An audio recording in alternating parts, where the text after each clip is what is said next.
Hi, I'm Gerald Bentley. This is Las Vegas Wrestling Scene Confidential, LVWS. Today, we're joined by the Grizzly himself, although formerly a Beaver, Kal JAK. Kal, thanks for coming on. We appreciate it. No, I'm glad to be here. Thank you for having me. Yeah, hey, large man. I've seen 6'8", 6'7". You'll answer to any of those, right? I think 6'6" is kind of more my wheelhouse. 6'7", 6'6", 6'8", okay. it's a little too tall. Maybe a tad too tall. I'm 6'6". Well, with the boots on, I'm Sure. barely 6 feet, and I know in college sports they measured me out to 6'2", Hey, and that that works. didn't happen. Now, hey, we're talking with Kal JAK, and if you're familiar with him, you've seen him before in NXT. I've seen you in a few blood sport matches. I was just checking that out recently in FSW, kind of facing off a few times against Brett the Threat, and really all over. But I definitely wanted to start out by talking because we don't get a lot of people on initially who were accomplished, legitimately accomplished amateur wrestlers and former Pac-12 champion, former NCAA All-American. Your time wrestling in high school and in college with the Oregon State Beavers, how does that translate over into pro wrestling? How much did it help you get started? You know, I think it it's tough to say because when I got signed to a developmental deal with WWE, I I had to start from scratch because I wasn't a huge pro wrestling fan coming Mhm. into developmental. So I kind of had to learn how to love it, and then I really had to start from the ground up because everything about pro wrestling is about making everything bigger. It's about showing personality, it's about showing charisma, and then the moves come. Mhm. So I literally had to I, I didn't know how to do anything.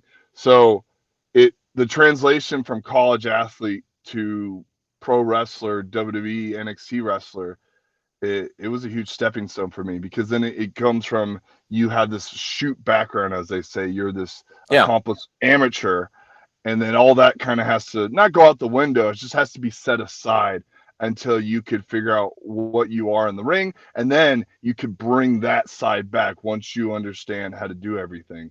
So that was the thing with me is when I got signed with the developmental deal, I had to kind of take everything I know as an amateur and put it in the on the side, and then learn everything as a pro wrestler. And then once I kind of established myself as a pro wrestler, I was able to implement all the things I did in college and make it more of a pro wrestling esque style. Well, that makes sense because you're in amateur wrestling. You see somebody open up, your immediate reaction is, okay, take him down. In Yo, amateur for sure. wrestling, if people aren't familiar with watching it, it's not a 1, 2, 3. It's 1. Done. Match is over. Yeah, Yep. so it's Yep. it's an amazingly different. I guess outside of just the athleticism and the cardio, really probably not a lot of direct translation at all. Well, I mean, if you can find like the one thing about me when I was a college wrestler and a high school wrestler, I was really good at kind of capturing the moment, so to speak. And I had some pretty big isk throw style moves, and then I've been able to take those type of moves and implement them into my pro wrestling, and then able to. I actually had to go back and find footage of stuff I used to do, and then make it translate into pro wrestling. Uh-huh. So it I had to do a lot of that kind of study. And the thing is, no one's going to be able to teach me that. That's something that I had to learn on my own. uh, you can get maybe a couple small suggestions, but really, like, I had to kind of relearn those things through myself. And that's one thing that, like, when I went to FSW and I wrestled Brett the Threat, there's a little. I think some people got they had no idea how well I was able to make it look more realistic as a shoot because I wrestled Brett as my shoot college wrestling style. And people, Yeah. he's got a chip on his shoulder. I'm like, no, that's just how I wrestled in college. You Yeah, guys just it's thought it was reality. hilarious. So I was able to kind of bring that style back into that match, and especially with our submission match we had. But yeah, no, it's tough to say because some people, they take to it really quickly and fast. Some not so much. It took me not too long, but the translation between college athlete to pro wrestler, it's some people can do it better than others. I did pretty well, and then once I started doing things more on my own, it all clicked for me. Sure. And then you can start pulling moves over because I mean, really, a Death Valley driver isn't that much different than a amateur fireman takedown. I mean, it's Sure, exactly.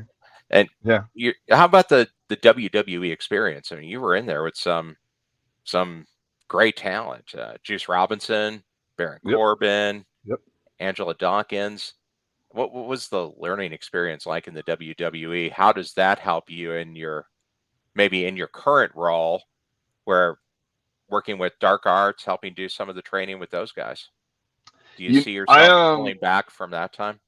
you know, I kind of think back to I think the thing that when I reflect back now to those times because they were my first 6 months of training in developmental were absolutely my favorite because we were not at the time at the performance center. We were in Tampa, Florida, in when it was Florida Championship Wrestling, Hmm. and it was very laid back. You could be in that building as long as you want. So there were times where I think we had like it was me, maybe Fulton.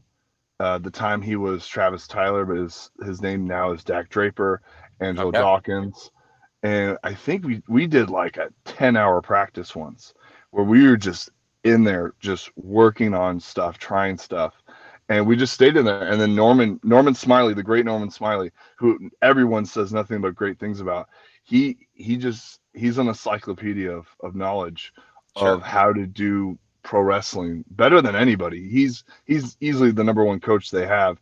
So he's so well rounded between the British style, the Lucha Libre, and Japanese style, and obviously the American style. yeah. He So was in have WCW for quite a while.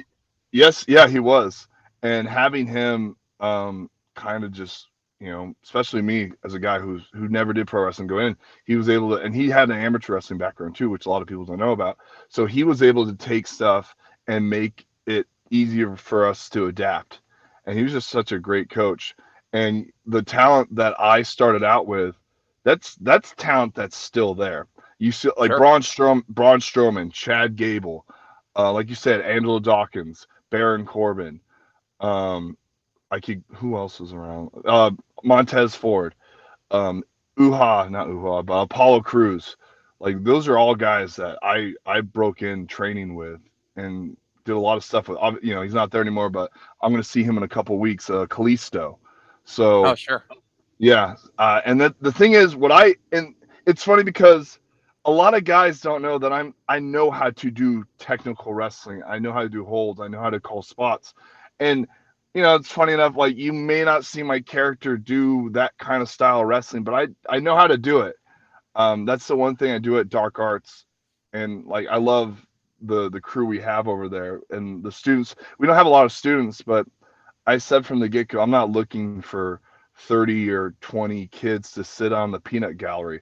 I like having maybe 5 or 6 students that are hungry that we can get that one-on-one time with, and we can, fizzle out the kids that may or may not be exactly the right material, so to speak, and just get some good hard workers and just build them up. And that's the thing that we do at Dark Arts is we build up the few talent that we have. And right now, everyone we have working there, they're doing shows. They're staying active. They're staying busy. And That's good. that's what we want. Yeah, we're not holding anyone back. We're not. And the thing is, we're like, my big thing is I'll get people opportunity, and then it's up to them to keep their opportunities. So that's been all of our big thing is we'll get you there, but it's up to you to stay there. Well, that's something that comes true from amateur wrestling, right? Yeah. Yep. You have to grab that opportunity because it's not easy. I mean, when you're in high school, you're doing 8 hours a day and just going for it, and then you have your matches, your challenge matches to see if you're even in the tournament or even in the dual meet. So that attitude can kind of come over because if you're going to make it as a pro wrestler, you do have to have that determination and that willingness to go in there and grind and really work, because outside of the few people that are getting pulled out from an NCAA contract, like NCAA wrestling, like a Gable Stevenson, you got to get in there and go. You got to earn it yourself. Yeah, absolutely. And the thing that people have to realize is this pro wrestling is not fair. Things happen, injuries happen, life happens. So you really have to take advantage of the opportunity and the time you have. And if, let's say things don't go right or they don't go your way, the last thing you need to do is be hung up on it. And there's been times I've been hung up on some stuff, and you really just you can't take anything personal. If you get the right opportunities and the right chances and things time out perfectly for you, then all power to you. And that's why I always tell the students that I work with, I say, hey, if you get the opportunity, the chance, take advantage of it. If things don't seem to be coming your way, maybe change some things. Hmm. See what works. And if some things don't seem to work, then maybe take a break, take a couple steps back, and then try to jump back forward into it. And that's been our approach with dark arts, and we're still it's still a work in progress on a lot of things that we're trying to do. But right now I'm pretty happy with the progress that I've seen with not just the students, but with the other guys that work with us, and even some of the guys that come to our shows that wrestle with us. So it's been a lot of fun. What kind of makes the dark arts house style, if you will, different than some of the other promotions in the area around the West Coast? I think the thing, and this is me saying it, and this is the truth. I'm the one of the few trainers who just came out of developmental, not recently, but who came out of developmental, who also has a real wrestling background, who's an All-American, and not to mention I am a teacher. So you combine having developmental training, being an All-American wrestler, to training MMA at some of the gyms around here, along with Hmm. jiu-jitsu and stuff, and who's also a teacher. That's four things. And not to mention Super Beast. He did the army, and Super Beast is obviously he knows he's part of the bodybuilding world, so he understands fitness and nutrition, and he has a striking background as well. He's done tons of pad work, and he has trained in MMA. And then Steven Tresario, he came out of Stoner U, but the people he trained it with was Mansoor and Shotzi, and he's right there with those guys. So we have a solid coaching little group, and we don't step over each other. We have a good little unit, and also the thing is, what's great is like Vegas has great pro wrestling coaches and trainers, and that's what I like about it, is you can go anywhere and train, and it's a good little spot. You can go to FSW, Yeah. amazing coaches. Versus has good coaches, so it's a good, well-rounded area to learn pro wrestling. Anywhere you go, if it's dark arts, FSW, versus, there really isn't a bad option for anyone. Well, and it's a great community because everybody seems to work together and everybody seems to be, despite being at different companies, really pretty close knit, which I think allows people to build more of a hybrid style. Just Uh, like you uh, said, they're yeah, yeah, getting pro and we're training, yeah. MMA, Go on. good mix. No, you're good. Mhm. And I was gonna say, like, and the thing is, we're we're not a school. We're a training compound. And what that means is we just train. I train. I go teach, but I train and wrestle with everyone. I don't stand on the side of the ring and bark orders. Like, I'm in there. I practice what I preach. So I do everything with the students. I do the cardio, I do the technique, I do the training. And then, the cool thing is, like, Super Beast will chime in, we do what he says. Stevie will chime in, we do what he says. If there's something that somebody doesn't know, we all work on it. That way we all stay well rounded. That's why Mhm. we're not a school, we're a training place. And like, anyone can come train with us. It doesn't matter if you're FSW versus Santino's, West Coast Pro, Best of the West. We don't care. Anyone's allowed to come roll around with us.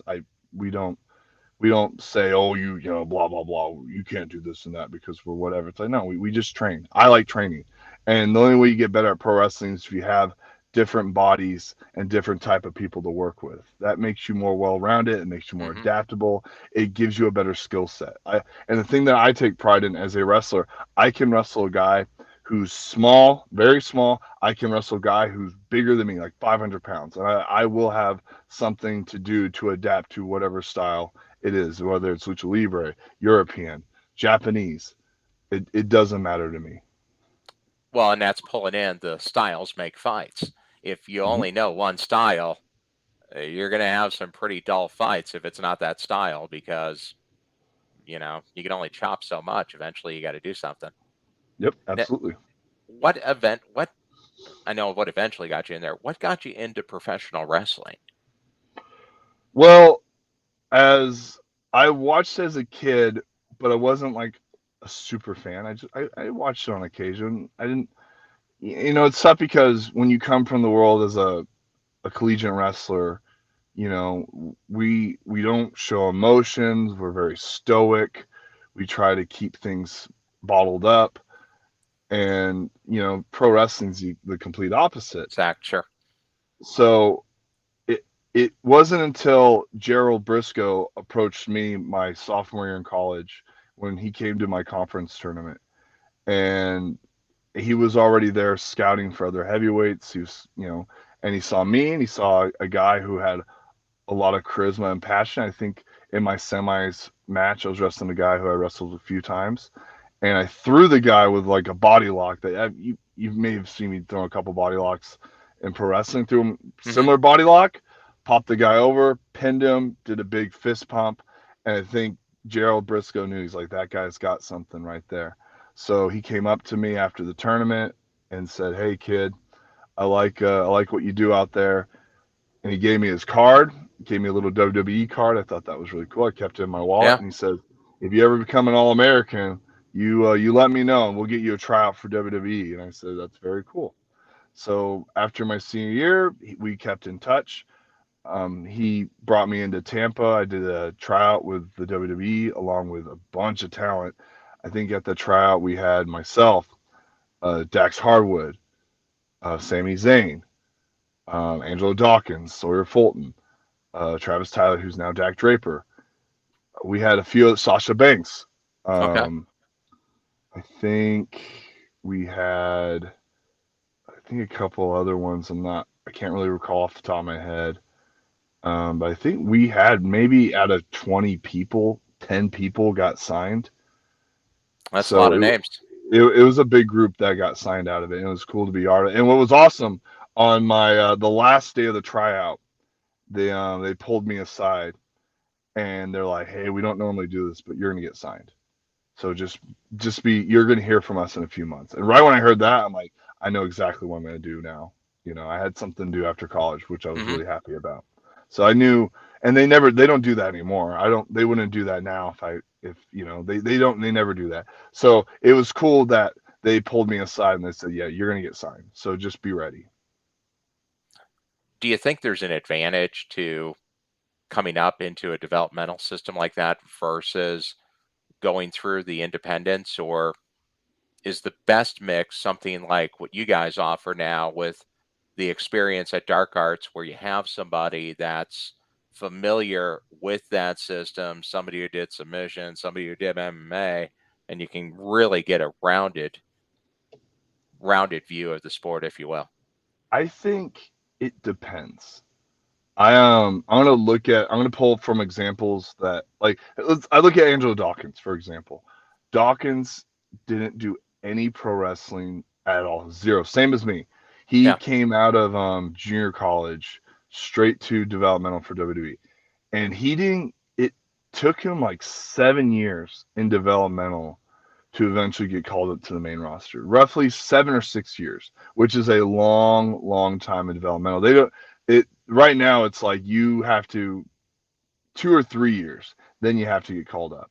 Hmm. But but I look at someone like, let's say, like Solo Sika. Solo, he cut his teeth at Hard Knocks.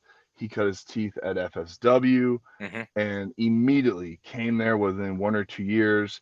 Boom, main roster, had something to give, storyline, bloodline. And I really think it just depends on the athlete. It depends on the person. Same with Shotzi Blackheart. Shotzi trained out of Stoner U in Northern California, the Bay Area. She did the same thing. She was in the Indies for maybe 5 or 6 years. Then got made to WWE. So it's like it takes a certain amount of time before someone really figures out who and what they are in the business.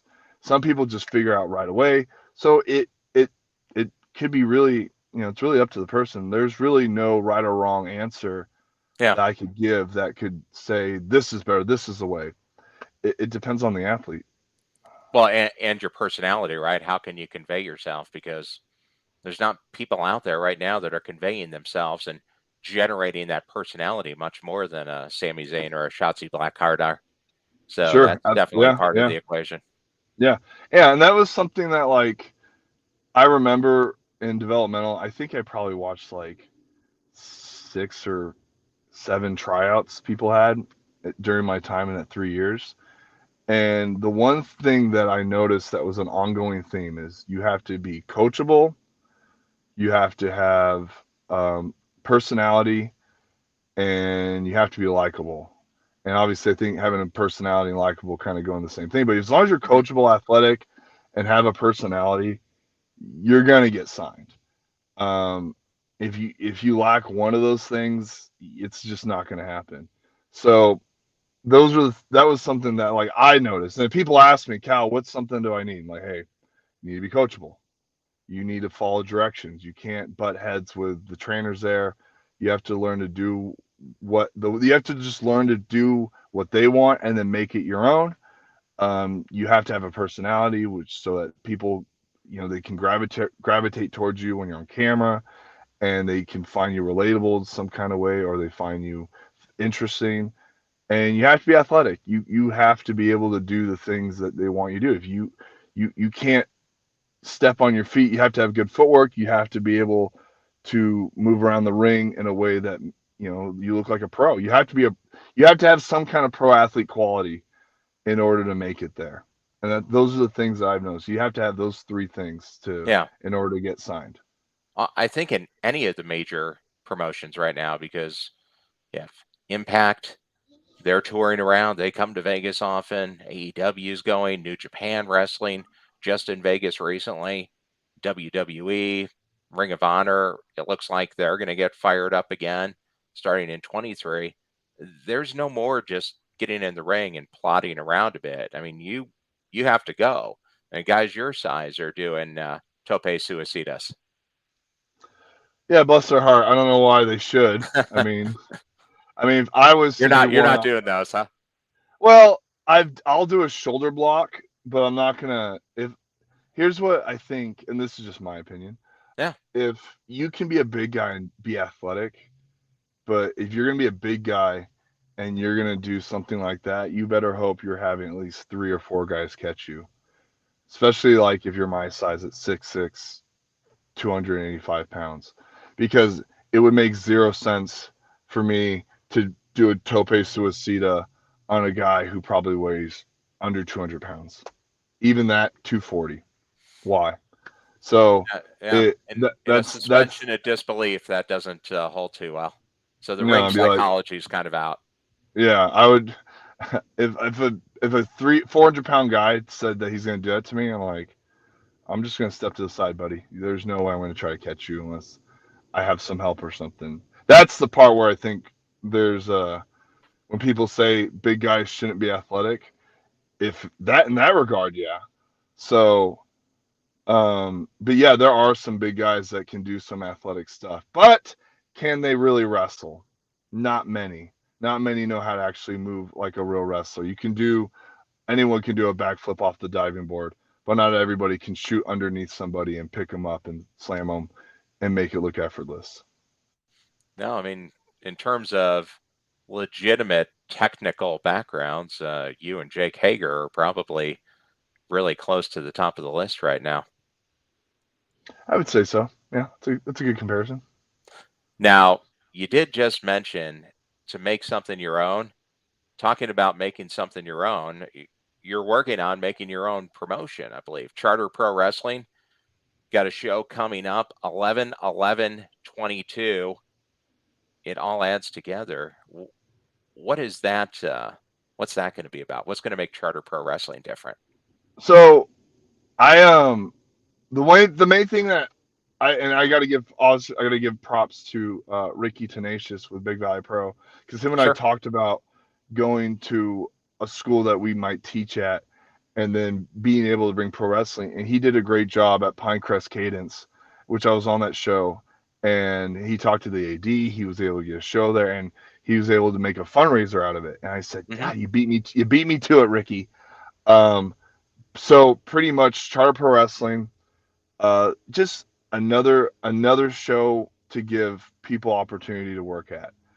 And I think Vegas as a whole is such a big populous area, but I've noticed that a lot of the places that we wrestle at, it's in kind of the same area. It's not like a lot like FSW is either in the studio or they go to the Silver Nugget.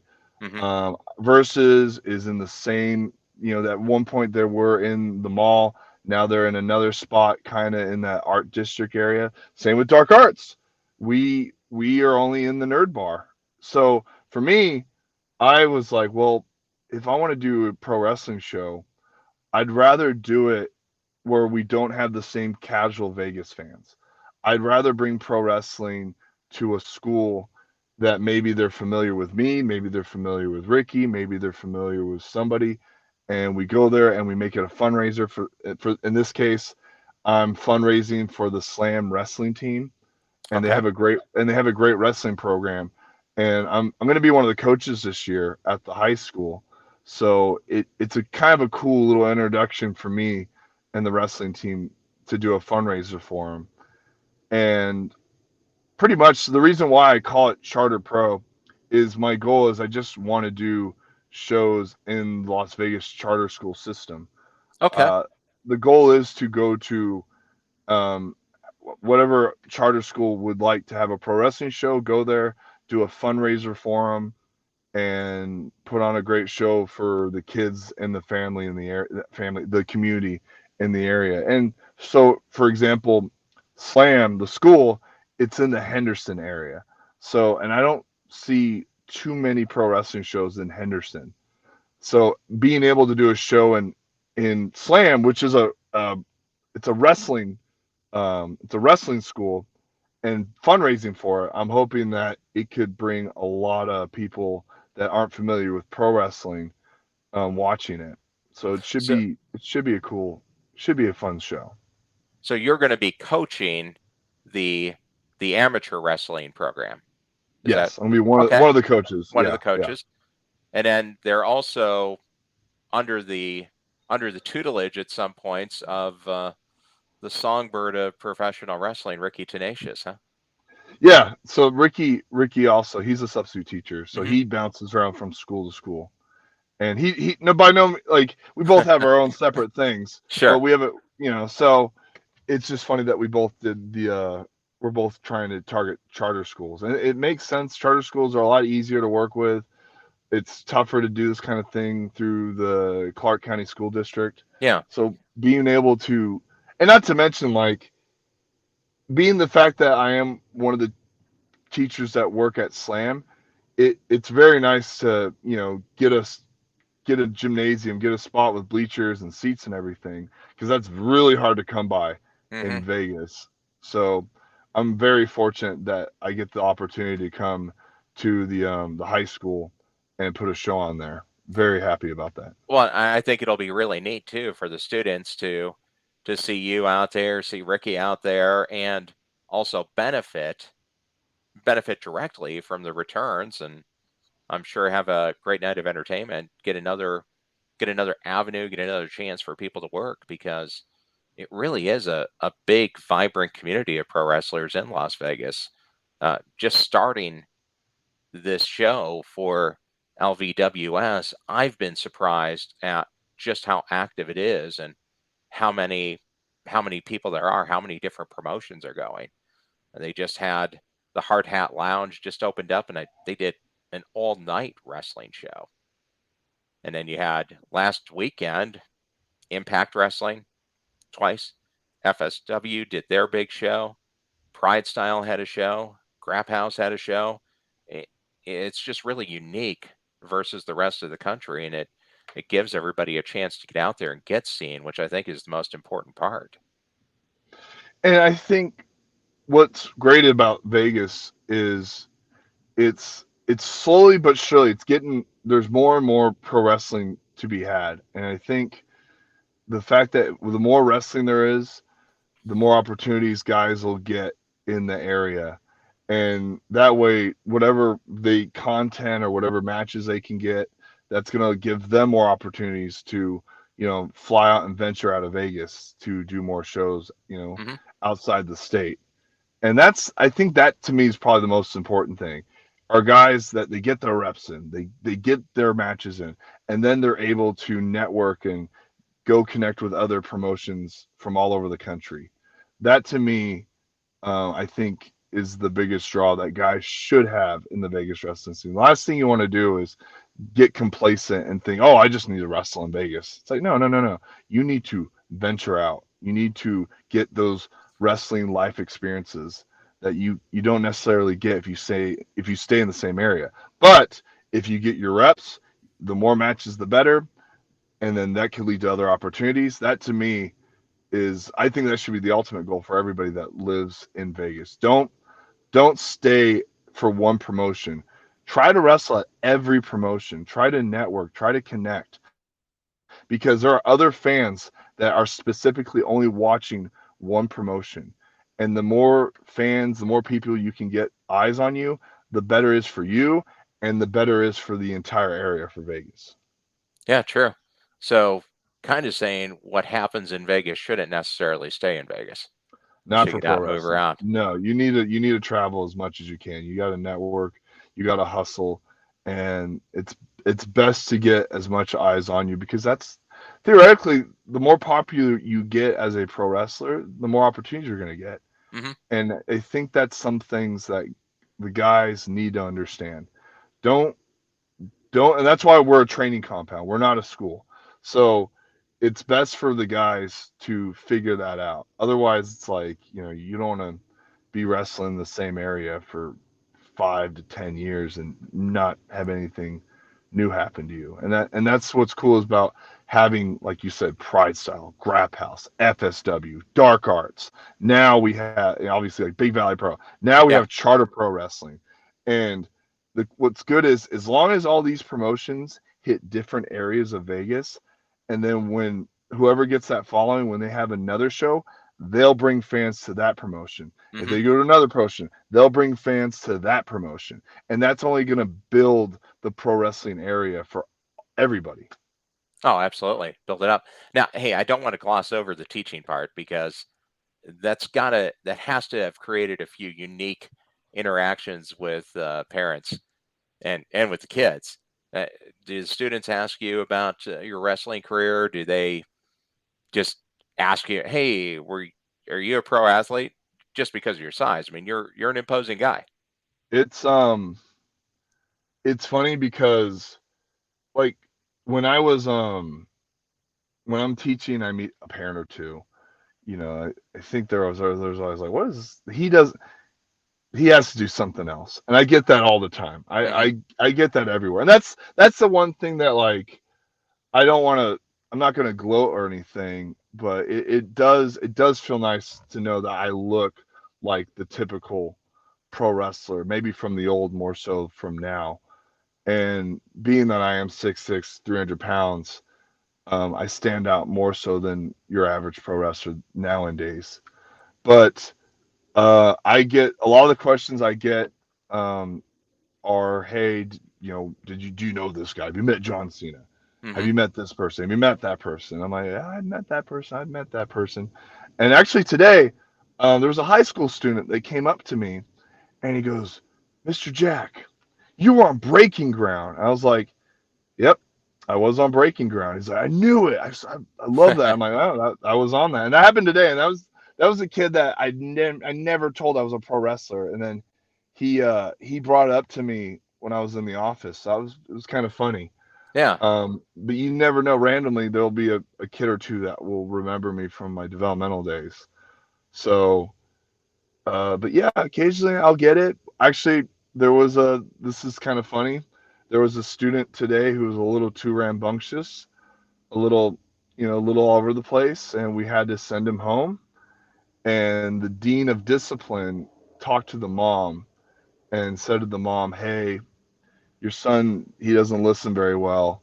Matter of fact, he doesn't listen to one of our teachers, and he's 6'6", 285 pounds, and he's a pro wrestler." And she's like, "What?" So that happened today, which is pretty funny. Yeah, they So should listen to you, right? yeah, you think that, but at 5 years old, everyone's big, Doesn't so matter. Yeah. it doesn't matter. Yeah, that's great. Now, talking about getting some different styles, when I did some research and you type your name into Google, almost immediately it pops up Bloodsport. What was it like competing in those matches? Because that's a different feel. That's another style altogether where you're really mixing in the pro wrestling, the MMA, submission, and a little more technical wrestling. To me, it's Bloodsport's like a night off. It's easy for me. I don't have to call anything. I can just go out there and just do what I do best, and that's just grappling, that's wrestling, that's giving solid, safe hits. It's it's so easy. A couple of big slams, a couple of gut wrenches. Whether the guy wants to get up or not, I don't care. And it's just a lot of fun. It was fun the first time I did it at the gathering in Indiana, where I took on Eric Hammer. What a lot of people don't know is I slapped Eric Hammer, and I have big hands, so I slapped him. I didn't slap him hard, but it was enough where he legit got knocked out for Oh, a split moment, and then he got back up, and we kept going on with the match. And I had a great time at the last Bloodsport I did, where it was in a warehouse. It was empty. And what's funny is Bloodsport, we do not mhm. try to suspend disbelief. Bloodsport, we legit try to go out there and dominate our opponent in a safe way. You don't need the fans' approval in Bloodsport. And we, in the empty warehouse, we didn't have anyone there cheering or booing or whatever. We couldn't hear anything. So we just went out there and we just worked and we just wrestled. And then, we have Josh Barnett in the pretty much hiding out in the background. And if you gain his approval on the match, then that's bigger than having a bunch of fans, cheer and give you a standing ovation. So it was a unique experience. It was a lot of fun. I'm still kind of waiting on the whim to see if they do it again. I hope they do. If they invite me back, that'd be great. If not, Yeah, whatever. But I will say this, and this is just me stating a fact. I am the only Bloodsport competitor recently. I'm not going to count Frank Mir and Dan Severn, but and Tom Lawler. But I trained with the UFC heavyweight champ last year. I worked with him on his wrestling, on his MMA wrestling, okay. and with Francis Ngannou.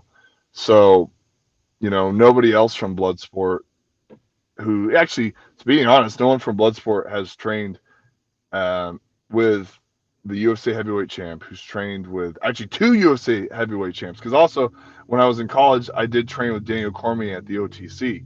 So, um, being the fact that I've worked with some of the most dangerous people on the planet, that's where I'm like, look, if you don't put me on Bloodsport, that's not my fault. That's on you guys. And I have no problem saying that. It's not being cocky or arrogant. That's a fact. Well, So that's a resume. Not many people can match that. yeah, yeah, exactly. So and then what's cool is those guys hit me up to train with them, and I was like, absolutely, I would love to. So and that was a fun experience as well. Do you do that often? Do you get into doing some wrestling? Well, basically, what wrestling advising for UFC guys?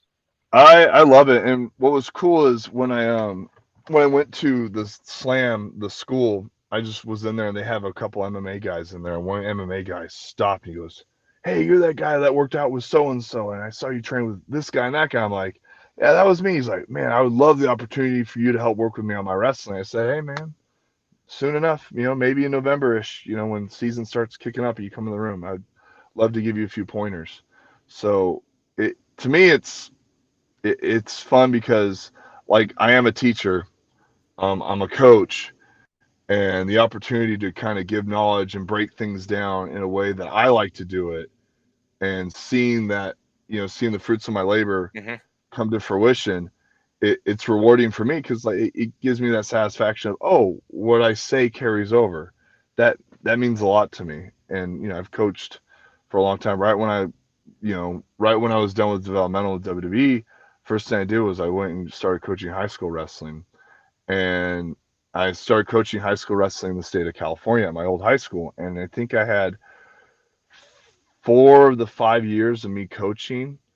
Actually, no, out of the 5 years of me coaching, I had uh I had someone placed in the state of California every one of those years at in the upper weights from 220 to heavyweight. I had someone placed in the state every year, which is really hard to do in Yeah, California it's because great in results. California, yeah, in California we only have one one state tournament. So having a guy who was top 8 in the state place every year I was coaching, that means a lot to me. So they kind of gave me a cool little incentive to coach at a slam, kind of along the same lines. So, um, hopefully I can get some big guys on the podium here in the state of Nevada. Should we'll see. Should, yeah, you got a great person to listen to. Do, do you think there's a market maybe in Charter Pro Wrestling or some other groups to do more of that style of pro matches? WWE just did Fight Pit, which is similar idea, basically just getting rid of the ropes and taking away some of the high flying moves to make it more map based. I Do you think there's think market for that? not. I think for dark arts we're gonna maybe do something like that. There's this jujitsu company that we're talking to that has a cage where we might do something similar. But at the end of the day, there's Tom Lawler has his deal with FSW. I forget what it's called. Where it's similar to Bloodsport. Similar I did idea. Yeah. Yeah, I did a match with Calder McCall. Um so for right now with Charter Pro Wrestling, I think my goal is we're going to cater towards more of the kid age group, and that's obviously going to be from I think 5 to 18. Sure. So we're going to give them pro wrestling until eventually we'll see what happens. Right now I can't really say what's going to happen because I haven't even had my show yet. Maybe I'll have a better answer for that after the Yeah. first few Well, shows. when And it if it happens, cool. If yeah. not, I kind of want to just do traditional pro wrestling. No, that's fair. And what's the plan? I know we got the one show coming up on 11/11/22, which you have to like the symmetry of that. Are you looking to do a show monthly, quarterly? Just take it as it goes? I Right now, I my whole mindset with not just pro wrestling but in life is you have to take everything day by day. If the show does well, there's always a possibility to have one. I wouldn't say monthly, probably quarterly. Okay. And if I can build a good little network and relationship with some other schools, there is a possibility of doing it monthly. But right now, I think the main focus is I'm not going to put the cart in front of the horse. Let's just see how this first show does. If Charter Pro does well and this show goes off with a bang, great. Let's sit on that show and enjoy for what it is. If it doesn't go so well, you kind of have to go back to the drawing board and kind of take some time to fix the mistakes you make and adjust things to make things a little bit more successful. This show is a fundraiser for the wrestling team. So I like to keep the concept of it being a fundraiser. You can't Hmm. continuously fundraise for the same sport every single month. It's just not feasible. It's Sure. not likely. So the main thing is you have to you have to see how this first show goes, and then you have to make sure that, and it's your product, and if your product is good, you have that chance to present that said product to, let's say, another charter school. Say, Sure. we this is what we can do. If they're interested, great. Not so much. You just kind of have to move on and pass your message onto a school that might be interested. And the thing is, we're not I'm not. It doesn't have to be wrestling. It could be any sport that that school may want to fundraise for. The reason why I'm doing high school wrestling is because that's what I'm coaching. That's Sure. that's It's in right my there. that's under my umbrella. So we'll see how this first show does. If it's great, we'll see what we'll do from there. And that's my main focus. Just one show at a time. Is promoting a wrestling organization something you've wanted to try for a long time? I I'm I my dad was really great at networking and talking, and same with my sister. She's really good at that type of thing too. So I think I hopefully have a natural ability at it. I am a people person. I get along with a lot of people. So it- for me, it's just it's not something that I've always wanted to do. It's something that I kind of fell into, and especially with dark arts. Hmm. Me and Super Beast, we collab together on putting these shows together. So I have some experience. I did a show once in my hometown in Vacaville, California. We did it at this theater called the DeVille. I think first show we did there, and luckily it was in my hometown. I think we had 460 people that attended the show the first time, Nothing wrong with that. and that was really good. It was a really good turnout, especially in the theater. Wasn't the biggest theater, but we were able to fit more people in that thing than I think they ever did. And the concession did so well that the thing is, the show, it was family friendly, but they had a bar and they had a food, and they ran out of beer and alcohol, and they ran out of food right after intermission. That's a good So return. it was, yeah, especially for those guys. Hmm. So, and the reason why we didn't do another show is because COVID happened, Oh, sure. and so we Shut. never had the chance. And the manager that ran the building was like, "We got to do a show every month. We've never had this happen before." And that time I was like, "No, we would do it quarterly. We're not gonna like oversaturate this little area. You can't do that. You can't just keep running the same show over and over and over again Sure. every You need month, to bring because in people, different people. yeah, you have to bring in different people, and also people eventually will lose interest. So you have to keep the interest going. You have to keep people wanting to come back, and that does come down to promoting and storytelling. What are things you can do to make people want to keep coming back to the shows? If you just have the same guys and gals wrestling each other again and again, people Yeah. just kind of get bored of it. Which helps, I think, something that ties back into that Las Vegas market. You have so many different moving pieces. You can get some variance, and you can actually tell some stories because you got such a plethora of people to pull from. You're not just having the same 10 people go over and over and over again.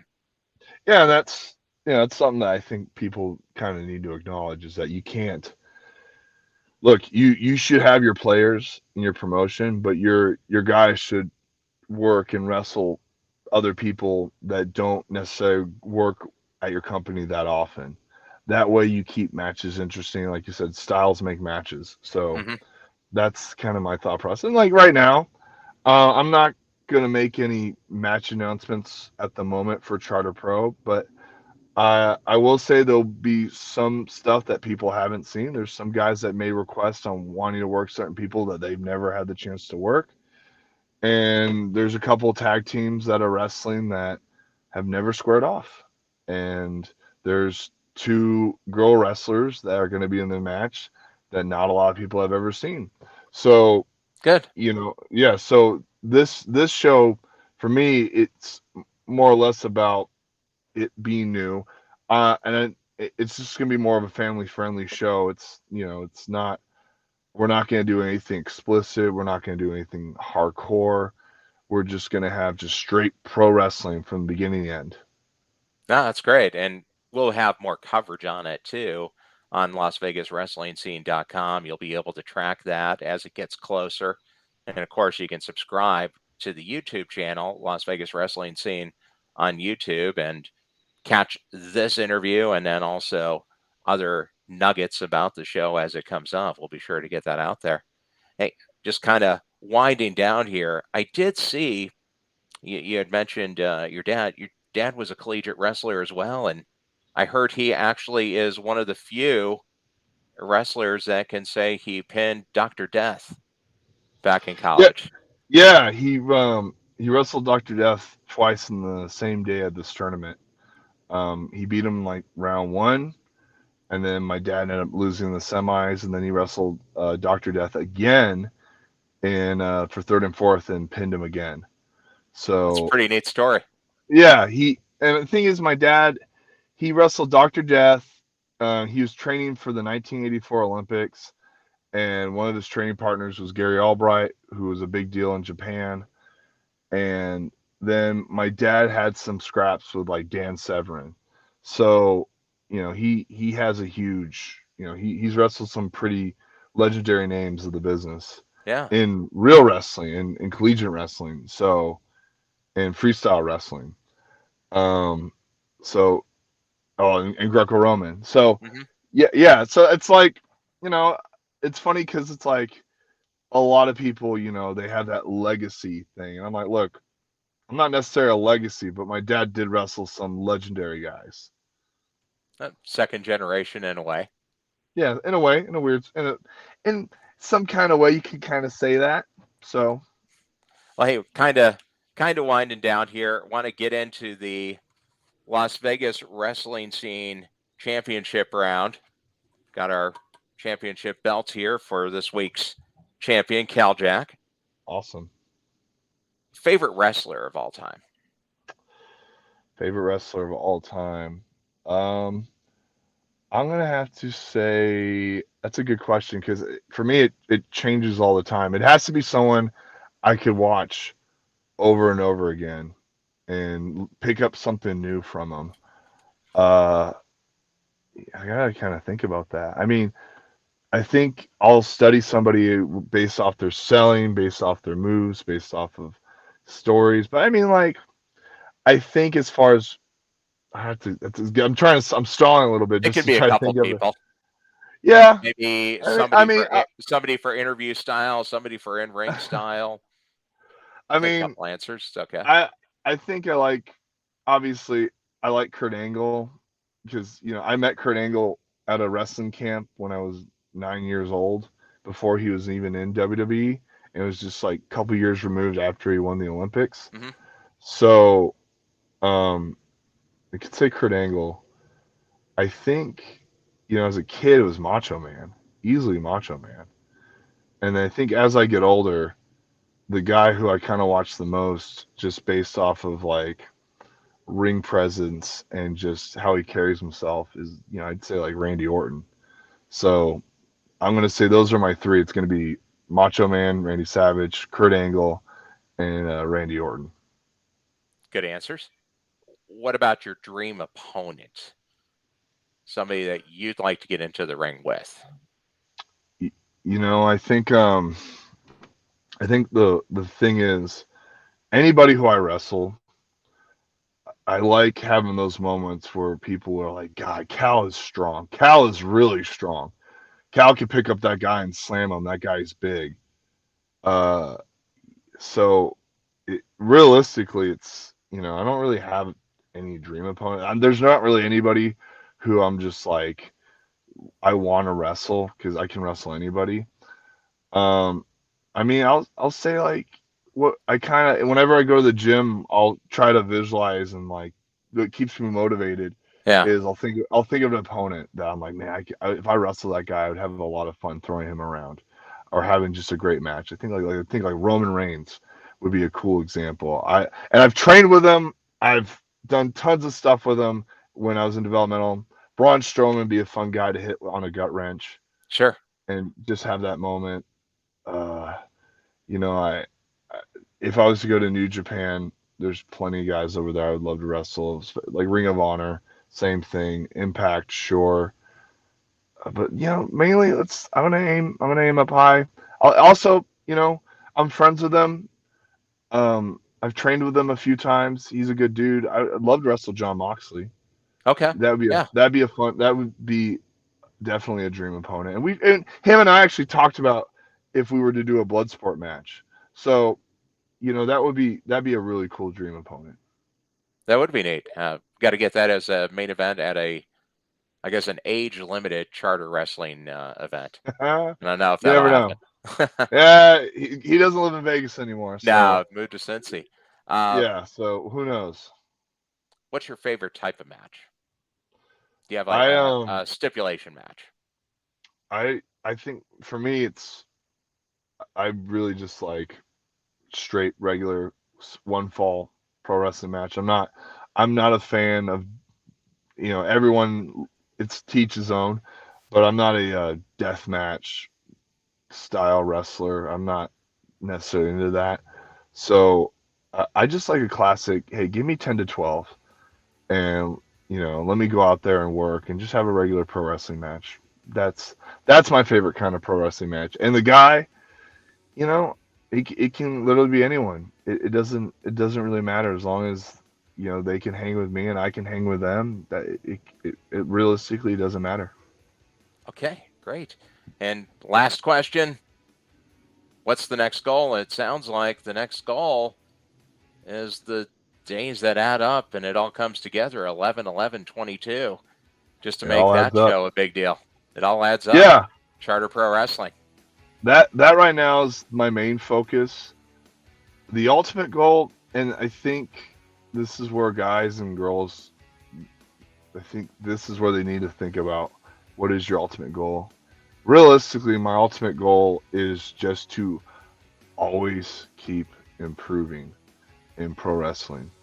And the moment you stop improving is the moment where maybe you might have to take your oars out of the water and stop paddling.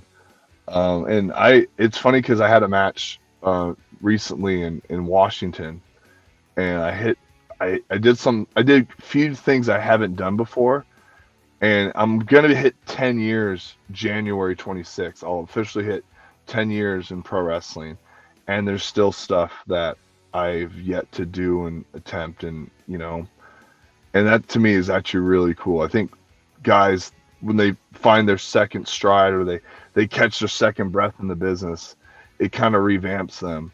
And I'm still learning. I'm still trying new things. I'm still getting better at pro wrestling. It's funny. I'm older now. Not older, but I'm not where I was in my 20s, but I can hit more athletic stuff now where I am age-wise than I could when I was just out of college. That to me is really cool. I like the fact that I'm a lot more athletic in the ring than I was, 8 or 7 years ago. Yeah. So, I mean, ultimate goal really just keep improving. That's it. And whether I get called up to go to a big company or not, it really doesn't matter, because you don't make in the business by getting signed with a big company. You make in the business where you're happy at what you're doing and it can pay the bills. That's when you've made it. As long as it pays the bills, you're good to go. That's what a pro wrestler is. Well, and you're making a positive impact, and I mean, literally teaching multiple next generations at the high school and also at Dark Arts. So that's really neat. And then, I've heard a lot of veteran trainers say that it takes about 10 years to really be finished. So maybe it's just a matter of being comfortable in your own skin, comfortable in the ring, and ready to go. But Kal, thanks a lot for joining us. Looking forward to seeing Charter Pro Wrestling 11/11/22. It all comes together. It all adds up. It all adds up. I got it all wrong. adds up. Yeah, Let's do it one more time. We'll just rewind that and fix it in post. Yeah. 11/11/22 Charter Pro Wrestling. It all adds up. Great. Well, hey, thanks again. glad you're able to step into the ring. And follow us on and subscribe to YouTube, Las Vegas Wrestling Scene Confidential, for interviews like this with Kal JAK. Thanks again, Kal. Hey, thank you for having me. Absolutely. Bye.